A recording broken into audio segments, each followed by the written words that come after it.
Si vous êtes débutant et que vous découvrez pour la première fois cette série Tronic Aventure, je rappelle que c'est important de suivre les vidéos dans l'ordre chronologique depuis le début, parce que sinon vous risquez d'être largué et de ne pas tout comprendre. Cette vidéo fait suite aux deux précédentes que j'ai fait sur le CDI 4066. Je suis toujours en train de progresser dans mon apprentissage de ce composant. Alors pour l'instant, je ne sais toujours pas en quoi consiste vraiment une commutation de signal audio. Mais simplement, là je vais vous montrer comment je peux arriver à me servir du CDI 4066 comme interrupteur de signal audio. Parce que pour la première fois, je suis arrivé à faire passer un signal audio à travers ce CDI 4066. Voici le montage du nouveau circuit. Ici j'ai toujours mon CD 4066, je n'utilise qu'un seul module de commande avec sa patte et ses deux entrées-sorties, mon alim en 8 volts. Ici j'ai utilisé un petit poste radio portatif, mais par contre que je mets sur pile et pas sur le secteur pour éviter une électrocution, parce qu'en fait j'ai démonté le poste radio pour récupérer les deux fils qui alimentaient le haut-parleur du poste. Ce qui fait que maintenant le haut-parleur il est hors circuit, les deux fils je les ai récupérés et en fait je viens m'en servir pour brancher un deuxième haut-parleur externe qui passera à travers le CD 4066 par ces deux pattes d'entrée-sortie. J'utilise deux condensateurs de 100 microfarads par sécurité. Je ne suis pas certain qu'il faille forcément les mettre. Je crois qu'en les mettant pas ça marche tout aussi bien, mais bon, je préfère les mettre par sécurité. Ça permet de faire quand même une certaine isolation entre le CD 4066 et ce circuit-là. Ensuite, au niveau de la patte de commande, j'ai une photorésistance. Donc c'est pour ça que c'est la lumière qui me pilotera l'ensemble. Et puis j'ai une résistance de 33 k ohms qui fait donc pull down. Quand ici la résistance est très forte, ça me permet d'obtenir ma patte de commande au niveau quasiment en état bas, presque vers du 0 volt ou 1 volt. Et puis ma photorésistance, c'est une photorésistance qui fait à peu près du 2 ou 3 k quand elle est en pleine lumière et pratiquement du 200 k quand elle est dans la nuit. Donc c'est pour ça que j'ai pris une résistance ici de 33 k. Ça s'équilibre bien, ça marche bien.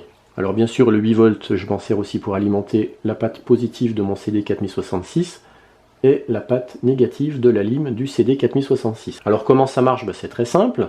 Quand la photorésistance reçoit beaucoup de lumière, sa résistance diminue, ce qui fait que ça m'élève la tension ici par l'effet de ce pont diviseur de tension.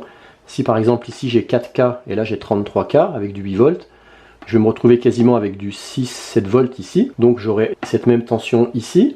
Et du coup, je vais me retrouver en état haut, donc ça va me commuter l'entrée-sortie, ça va me permettre de fermer le circuit. Le circuit là va se retrouver fermé. Et du coup, le signal audio qui sort de mon poste radio, il pourra circuler à travers ce petit circuit. Et en circulant dans ce circuit, il va bien alimenter mon deuxième haut-parleur externe.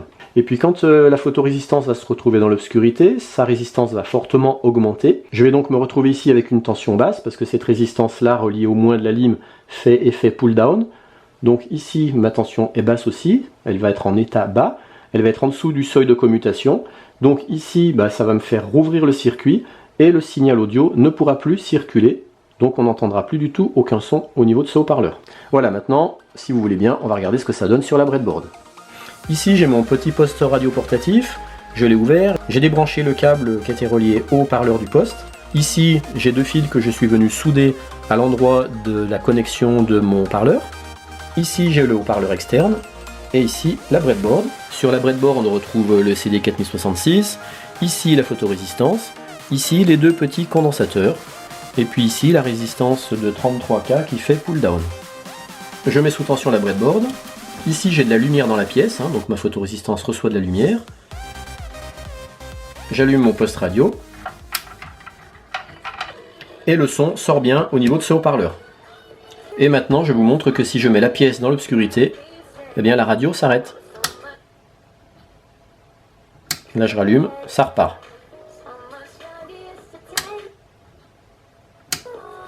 Tout simplement parce que, comme on l'a vu sur le schéma tout à l'heure, la photorésistance qui est ici va piloter notre patte de commande en tension.